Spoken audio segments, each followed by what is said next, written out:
Bonjour chers étudiants et bienvenue encore une fois à notre leçon d'aujourd'hui. Donc, il faut rappeler que avant d'entrer dans les détails de notre leçon, il faut absolument que vous fassiez une révision des leçons précédentes dans lesquelles nous avons pu vous montrer quelques éléments de base donc de la grammaire française et de la conjugaison bien entendu. Ce qu'il faut retenir, c'est que ces leçons viennent pour renforcer vos compétences en matière de grammaire et conjugaison française parce que la grammaire et la conjugaison, ils servent bien entendu à corriger notre façon de s'exprimer et notre façon de parler bien entendu lorsqu'on est devant des natifs de la langue française ou lorsqu'il faut tout simplement parler dans un contexte où la langue française doit être utilisée.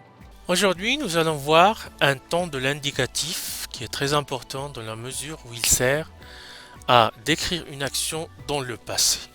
Il s'agit bien entendu de l'imparfait.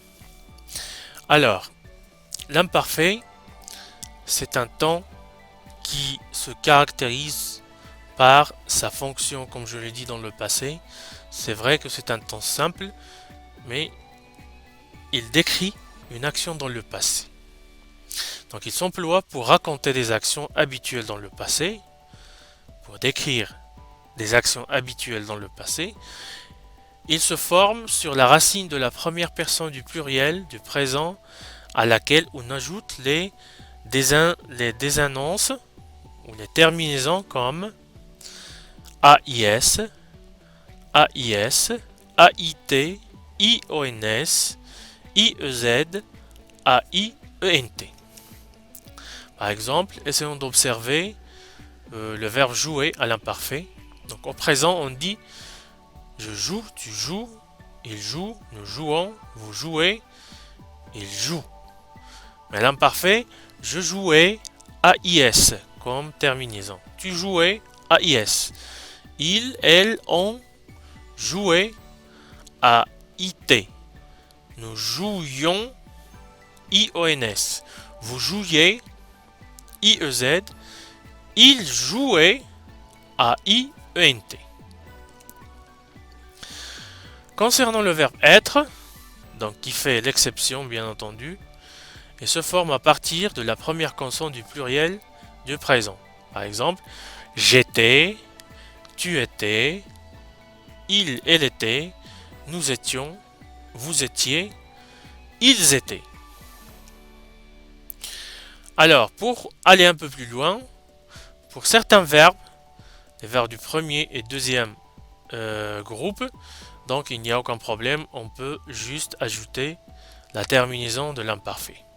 Par exemple, les premières et deuxièmes personnes du pluriel du présent et de l'imparfait ont pratiquement la même prononciation. Et il ne faut pas oublier d'ajouter le i à l'imparfait, comme par exemple gagner, nous gagnons, nous gagnions.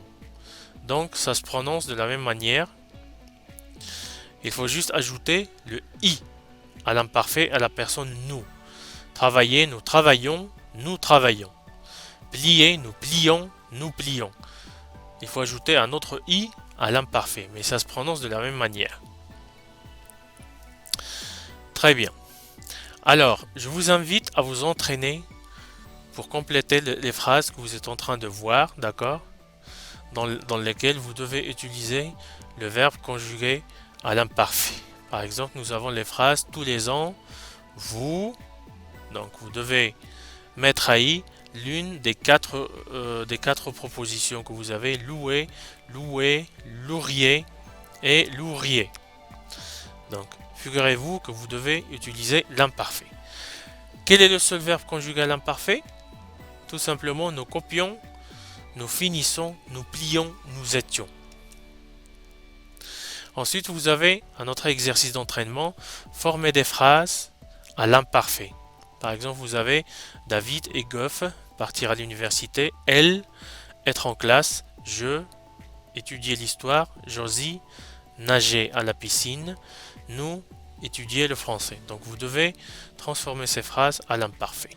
Donc, comme vous avez pu voir dans notre capsule, n'oubliez pas, s'il vous plaît, de faire votre devoir qui correspond cette semaine à temps pour que le professeur puisse le corriger également à temps et vous envoyer la rétroaction correspondante.